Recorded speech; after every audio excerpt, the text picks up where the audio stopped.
Thanks for tuning in to Proline TV for our continued coverage of the 2025 Masters. We promised you we'd be back on Friday to preview the weekend. And we also promised you that Jan Stephenson would be here. I know Jan, of course, was scheduled to appear a couple of times earlier this week, but Augusta National came calling. And so Jan picked up, got in her car, drove to Augusta National, attended a dinner, and then made her way back all the way home in South Florida. How's it going, Jan? It's going great. I mean, it was the Golf Writers Association, their big dinner on Wednesday. They always give all the awards sent out, and there were some special awards, and so they always ask me to be there, and so it's something pretty special. Yeah, I can imagine. Why would you want to miss that? So a lot going on already over the first couple. Well, it was a last-minute invitation. Yeah, I mean, and hey, whenever Augusta comes calling or asking, there's no reason to say no. That's for sure. There's only so many of these you still have left. True. So attend them when you can. Yeah. Matter of fact, we're seeing some of that just with the all-time greats, the green jacket holders with Fred Couples and Bernard Langer. They're getting a lot of coverage here in the last several moments. Matter of fact, I'm not even sure if Couples already. I think he's still trying to tee up. I mean, get it. He's got his putter ready. I believe he's trying to birdie the final hole to make the cut. So we'll keep an eye on that. But that's what's so special about the Masters. It's obviously the tradition, and Fridays, that's what this is really for. You know, even if Couples makes the cut, you're not going to see him over the weekend as far as coverage is concerned. But this is the time to honor players like Couples and Langer. Yeah, and you know what? Bernard is usually pretty stoic, and to see him, like lose it and be in tears, and he got unlucky on 15. I mean, look how many people have messed up 15. You and I talked about it last year, how they changed the whole design, and of course 15 and 8 and had new greens put in because of the hurricane, and they're not really settled in. And then to shave the greens, because the year that I played the course for the media day, the year after Alathaba won, and there used to be rough in front of the green on 15. So he hit on the green and was sucking back, but then it hit into the rough and stayed. Well, there's no rough there now. They shaved it, and they've shaved the whole of the front and the back of the green. We talked about how the par fives were usually the only kind of breather that you get where you can make up some room, and then they made them so hard that there's a lot of bad luck. I mean, look what happened with Matsuyama on 13 yesterday. He got unlucky to hit such a good shot, and then it hit the pin and it went into the water, and it shouldn't have. It was a beautiful shot. And I watched, when I was up there watching the practice round, how many of them were practicing laying up that would never have done that before. Yeah, now, do you believe that because of, like you said, the greens aren't the way that they want it to be just yet? Is that something you believe will change in the coming years, that it'll get a little bit more softer and, the risk reward will be a little bit more rewarding? Or is this something that is going to be a little bit more treacherous? Yeah, moving exactly. forward? Well, I think they've already determined that they're not going to be easily birdied, people are still eagling them because they can reach them in 2. But I think 15 is a little unfair because you're hitting your third shot if you lay up from a severe downslope to an upslope, and because it's a downslope and you're hitting a wedge, it's going to be steep, so it's going to have a lot of backspin.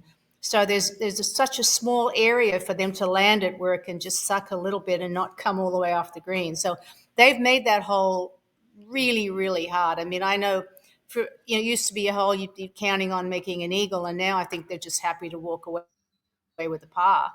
So They've changed that. But typically when you have new greens, it takes about 2 years for them to settle down. They've only had 6 months. And even though they've got, the fans and the air conditioning underneath, it still takes a while to settle.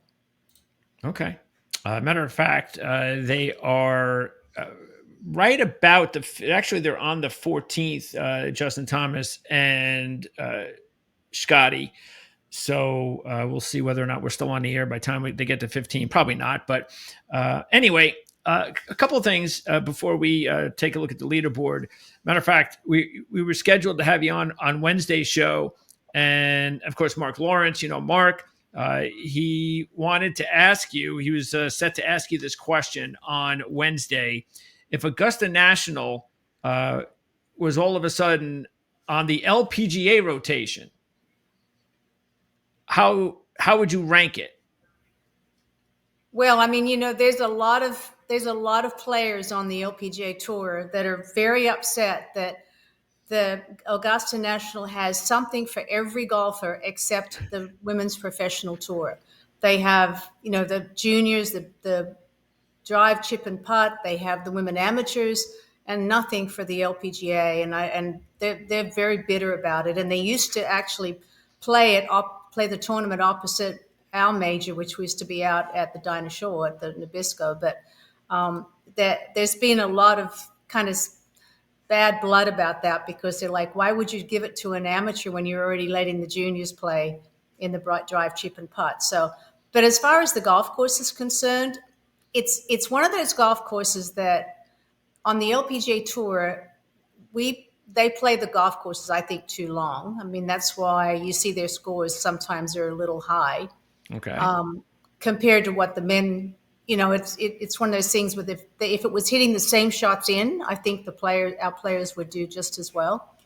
But the thing that's amazing to me is that looking at the golf course yesterday is that they've taken all the rough out. There's no rough at all anymore. It's just fairway, second cut, and the pine needles, and then the trees. And so for a long hitter like Bryson, if he can get away with not hitting it in the trees, it's a good golf course. And same as Scotty. I mean, that's one of the reasons that I think Lee Trevino and a lot of the players didn't like it, because there's a lot of carry. I mean, it's very, very hilly, and you don't notice that unless you're there.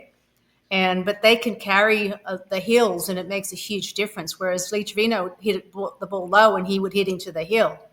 But saying that, today they made the golf course a lot easier. I mean, I noticed they moved up 2 of the tees. The first hole played short. Last year, remember, they were hitting 4-irons on the first hole and making bogeys.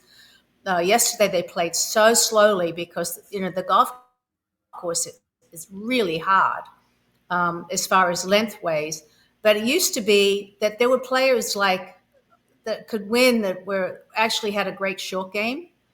But now it's become that you've got to have a lot of length as well. I mean, when you're coming in with an 8-iron to these greens that are elevated, and when they put the pin in a certain place, it's really a small area, like 15, that there's a very small area for you to hit it to be a perfect shot. So they've made it a lot of emphasis on iron play, but when you've got a wedge in your hand compared to a 6 or 7-iron, it's a lot easier. Let's also take a look at what Tony. But by the way, Tony was upset because he said he put some gel in his hair and got all. Usually, he just looks like like he's hanging out with the guys on the show, and he's on the couch and he's laying back, and he goes, he put all nice gel in his hair, expecting you to be on the show, and now all the gel was just for the guys. Well, so, I wanted to be on, believe me, but I know, but they all understand. The trouble is they don't let you have a phone when you go in, and I know that's And by the time I got to the hotel, I had to be at the dinners, and so I really couldn't get I didn't even take my computer because I knew I'd be so busy. And I just love to watch them play, and the practice facilities are so beautiful, and they're take it all in. The golf course is just spectacular. Yeah. Anyway, we need to get press badges so that you can see it. It's really amazing. That would be amazing. That's all you would have to do. I'd worry about how to get there and what to cancel anytime. So that would be unbelievable. Tony wanted to know, how are you impressed with Scotty Scheffler. How much are you impressed, I guess, with Scotty Scheffler? And how would you compare him to the greats of the game, including, of course, Tiger Woods? Well, Scheffler has an amazing game. I mean, he's a big, strong guy that hits the ball a mile and he hits it high, and he's becoming an even better player lately. I mean, he's now, I watched him hit a little draw shot that he didn't have probably 5 years ago. I don't even think he would have tried it. So he's actually really gotten better as he's become the top player, and he's got this unbelievable patience that he doesn't seem like he get some of the things that happened to him. Even yesterday, I'd have been pretty upset, but he handles it really well, which is important. But I tell you, the best part of his game is his not his putting, obviously, but he's got the best chipping and pitching. I think the 40 to 50-yard pitch shot, which is really hard for the guys because it's kind of in the middle. It's not really a chip, but it's not a three-quarter wedge. He is the best at that. And I always thought Justin Thomas was really good at it. But Scotty Scheffler's got the best wedge game I've ever seen. He's also got a great demeanor. Not sure what goes on inside, but the outward appearance looks like everything is calm and cool, and he doesn't get too up and he doesn't get too down. And that is something that is really important, as you know, well aware of in the game of golf. Yeah, it is. I mean, that is the most important thing, is to stay even keel. And I never was really very good at it. That's why I won all of my tournaments from leading, because I figured, I've got my game in shape and I'm like the greatest. And so I was fine. But if I was having to, overcome something horrible and try to catch somebody, I really wasn't that good at it. I had no patience. Yeah. But Scotty's got patience, and you can see it. I mean, I'm watching him today. He didn't really maybe have his best, but we'll see what he does on 15. But yeah, he's still 6 under. He made back the 2 that he lost. And matter of fact, he hit the ball in the water on 13 and was able to par. Wow. So that's the thing about 13, is that that's the one hole that is still kind of, well, even if you hit the ball in the water, you still have a reasonable chance of parring. Right. So it's 15, probably no. no. When you hit in the water on 15, it's a double. Yeah. We saw that with Rory yesterday. Speaking of Rory, he had the big day today. I'm going to pop up the leaderboard right now as we speak. And as you can see there, Rory made a big comeback today, 6 under par. He was, really rolling, 4 under par. Everything looked great. And then, as you said, he hit the ball in the water there on 15, doubles a couple of holes later, even par. But he did a great job today, especially with all the pressure on him and everything about, you never get off to a good start at Augusta. And there he was, getting off to a good start at Augusta at 4 under par, and he just let it all just vanish in a couple of holes. But that was very impressive. And now we might have ourselves just one hell of a weekend with Scotty Scheffler, Rory McIlroy, and Bryson DeChambeau all there at the top of the leaderboard. Yeah, and what you have to say, Justin Rose is really swinging well. I mean, he hung in there today. He could probably have improved it a couple of shots, but he's been working out so hard and practicing. He went back to his old coach, and who I like. I think he's good for his game and his swing. And you can't count him out. He probably didn't have the best of the weather today either, because the Scotty and not that it's really Scotty, but Rory did. You know how I am about late and early times and the weather. I always watch the weather at all times, but I was really impressed with Rory, because the 17 was just sloppy. I think he was so down and so upset about what happened on 15 that because he really, he kind of, I don't even know if he bladed that chip shot. He hit it, he hit the green, and it was a little bit low, that second shot. But normally if you hit it, that should have just kind of dribbled over the green. But the green was, as we talked about, is rock hard, and it ran away. But he tried to. I mean, some of the commentators thought he should have putted it. I probably would have hit a little bit higher shot than that, just to make sure. But with the water behind, knowing that if you hit it just a touch too hard, it's going in the water and you're making double. He really was trying to make a birdie, and which is, to his credit. But at that stage, a par would have been fine. And that was a huge, huge mistake. And I hope it doesn't go back to bite him, because it would be nice to see him get the Grand Slam. But then 17 was inexcusable. He flew that green, the second shot, by so far. I mean, it was actually almost on the 18th tee. And you just go, where did that come from? I mean, he's got a short iron in his hand and he just let it go. And I think that came from, if that had been Scotty Scheffler, that would never have happened. Scotty would have kind of composed himself by the time he got to 17. Yeah, that's the difference right there. By the way, Jason Day, fellow Aussie, and he was actually one of my picks this week. And Wow. Jason has yet to bogey. And he just took a shot on 15, and the ball was short, and it started to come off the green, and it hung up on the top of just off the green. So he got That's very lucky. unusual. Very lucky. That's a good sign, because the last time that happened. Well, the last time that happened was when Olazabal won. There's three things that I've seen that have happened to players that have won. Freddie on 12, when his shot stopped and didn't go in the water.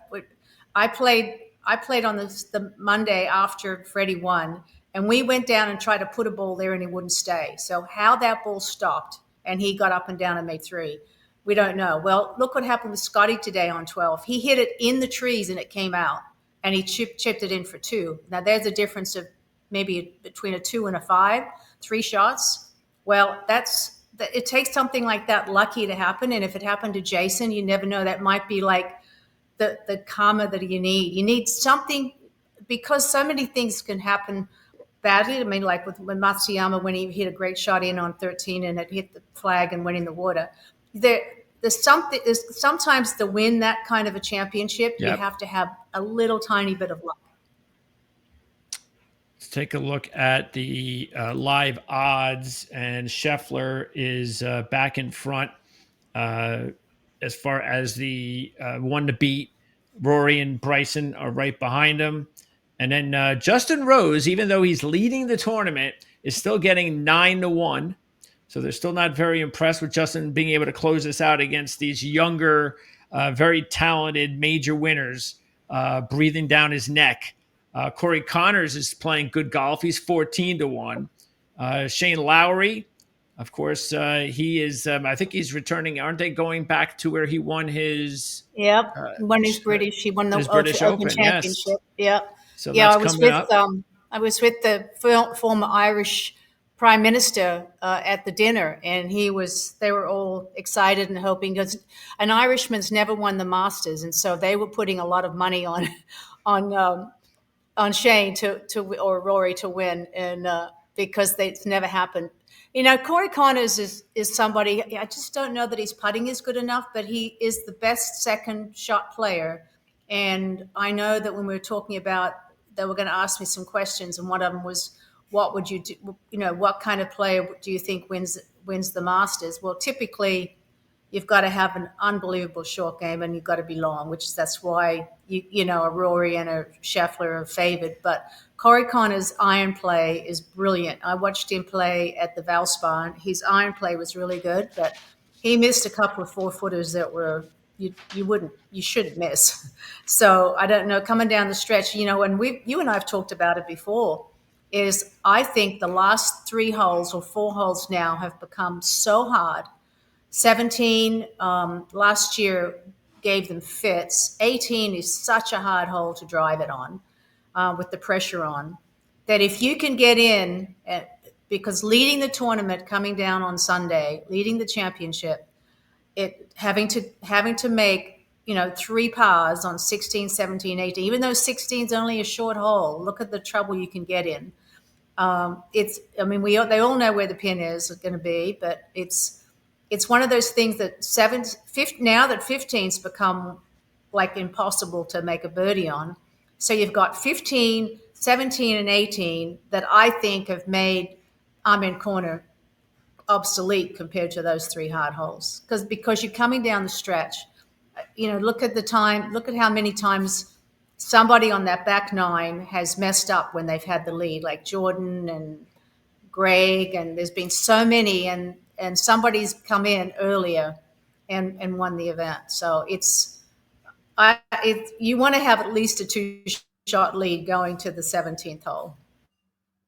Well, the wind, which actually did pick up for the most part this afternoon, so they're dealing with the heaviest wind, and then it's going to be really mild compared to this afternoon, the whole weekend. So the weather's really not going to come into play this entire weekend, and that's good.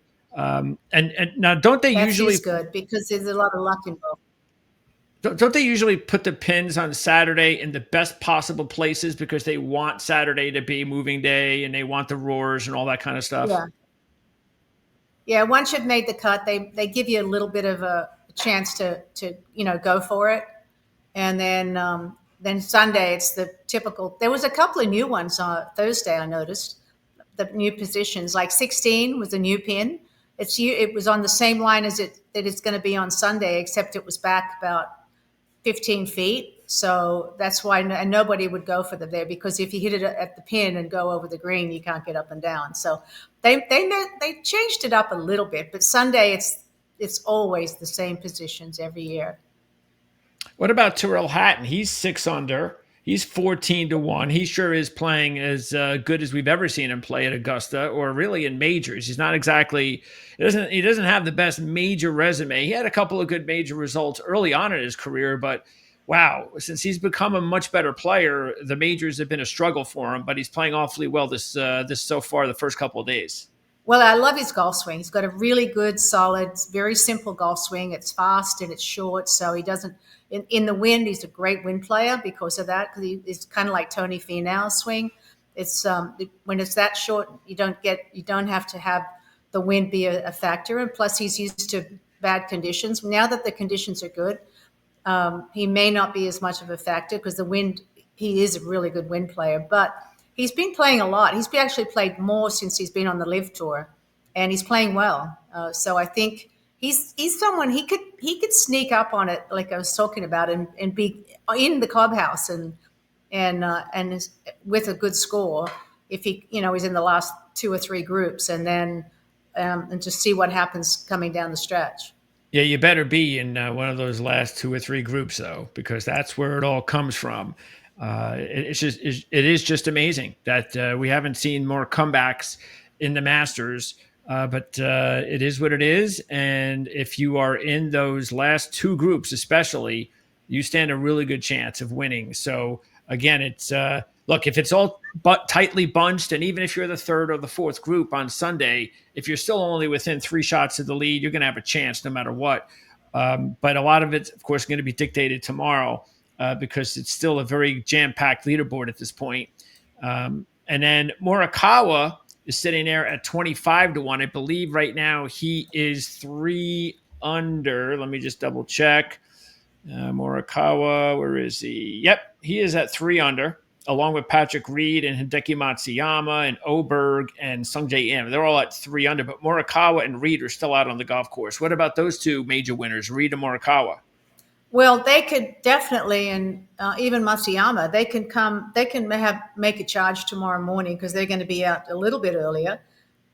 And it's one of those things that the front 9 is where you're going to have to make your move, because the back 9 you're hanging on. I mean, you said you're right. 13 can still be a birdie hole. I mean, look how many. I know Morikawa eagled it yesterday, but it's one of those ones where once you get to 14, you've really got to play. You've really got to be concentrating and really be focused. And so you can't be expecting to make birdies on the back 9 to catch up. You've got to be making your move on the front 9. Okay, so tell me, give me a prediction. And by the way, we went over your prediction on the show because you and I both in our top 3 picks had Bryson DeChambeau. DeChambeau was your top pick. He was my second choice. I went with Rory. I went all in on Rory, and I don't usually do that, but I just decided to do that this year. So I'm assuming that DeChambeau's sitting pretty right now in second place at this point in time, that you're sticking with DeChambeau. Yeah, I mean, I'm worried about him because he does hit it pretty crooked, and he's got. I watched him practice on Tuesday, and he had three or four drivers that he was trying, and they all have different shafts, different lofts, and he had chosen to go with one with a little bit softer shaft, which made it go further and higher.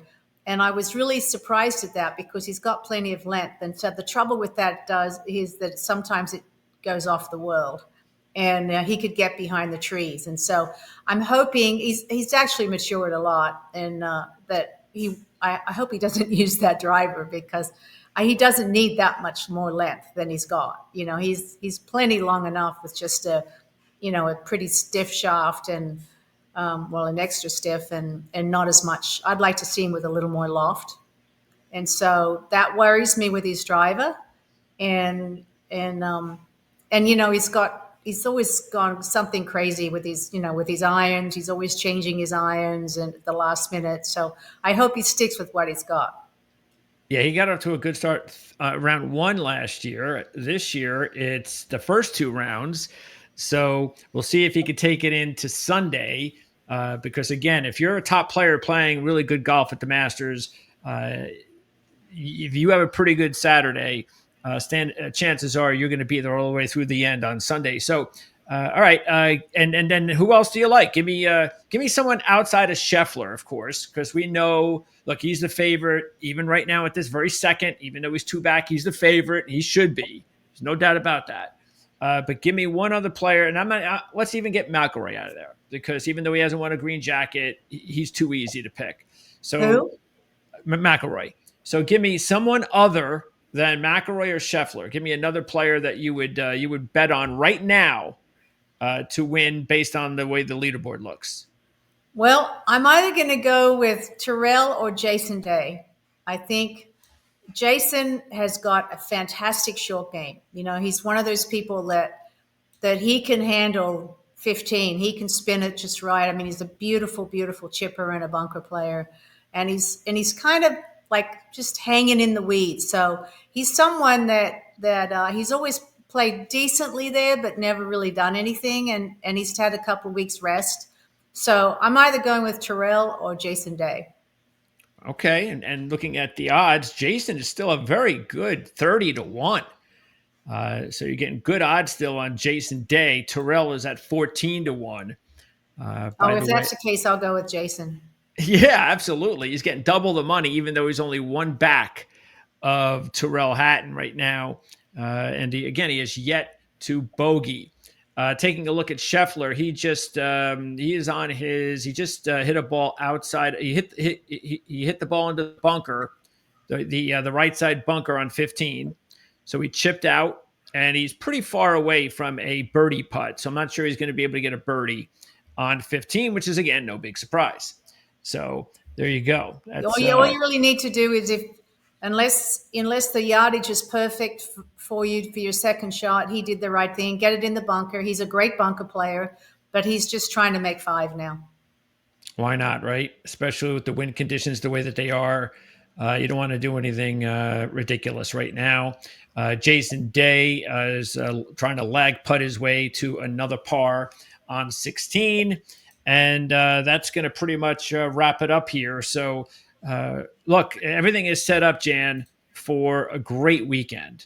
And it's something that we don't really get to see all the time, especially at this golf course. I mean, especially when Scheffler's won recently, when Scotty gets going, especially if he gets the lead at Augusta, it's over. You just know it when you're watching it. You say, well, there's no drama here. I know Nance is going to try to drama it up, but there ain't no drama here. We know he's going to win. I agree. And that's what happened last year. Yes. So right now he's still behind. And that's, look, if you're Scotty Scheffler, if you're a Scotty Scheffler fan, if you put money on Scotty Scheffler, you want Scotty Scheffler to win. But those are about the only people who want Scotty Scheffler to win. Yeah, well, because yeah, he's won twice, and it's going to be such an exciting weekend. And Yeah. I'd like to see Rosie do well. I mean, Oh, that'd be Rosie's, great. What a story that would he's be. 44 years old, and he's working. I'm so impressed with his workout. I don't know if you've seen. He travels with a workout van now. That it's got a red light therapy, sauna. It's got all kinds of. It's got oxygen tank. He's got. Wow. I mean, he's really working out hard, and he's doing everything possible to win another major. So, it's a big sacrifice, and so I'd like to see that happen. Well, again, the fact that he's had these opportunities before, and he's had all these leads before, not just the first round, but he's the all-time record leader for leading the Masters without winning a green jacket. You do figure or figured that if someone, and we talked about this the other day on our coverage, that if it was a player that was, because everybody's talking about all the players, I think it was a lot of them had been winning under the age of 40, I believe. And it was even a lot of under 30s. But now you're getting a situation where the older players, that it's just harder for them with so much younger talent today. But if there was one of those older players that could do it at the Masters that hasn't done it before, you pointed at Justin. And now he's setting himself up perfectly. And that this is probably it. This is probably going to be his last opportunity, because these opportunities don't come along very often. No, and especially at the Masters, because as we know, it's a long hitters golf course, and so I would have picked him for another U.S. Open or even a PGA, but certainly not the Masters. But I'm just so happy to see it. I mean, it was really sad to see that Freddie and Bernard mess up on the last few holes. I would have liked to see them make the cut, but like you said, I mean, the chances of him being in this position again are very slim. Well, let's hope it's a satisfactory ending on Sunday, one way or another. Jan, we appreciate your time. We're going to definitely get you booked again on the Playbook Wednesday show. So we'll get that, especially when we know you're going to be home, so you don't have to ride and try to figure things out on the phone, which we know isn't the easiest thing in the world with technology today. So we're definitely going to book you on that show again, and we look forward to having you on our golf show as well sometime in the future. So again, I appreciate your time, Jan, as always. Thanks. It's great, Greg. It's great to see you. Yeah, good to see you as well. That's it for our coverage here of the Masters. We'll be talking more Masters golf, of course, when we recap the golf event early next week. And then we preview the RBC Heritage, which, by the way, is a signature event. So all the big stars will still be there. Some of them might opt out. They get an opt out. So some of them might decide this is the week to opt out, but all the great players are going to be there. We'll talk about that early next week here on Proline TV. So again, for Jan Stephenson or Greg DePalma, thanks for tuning in. We'll see you next time. Thank you.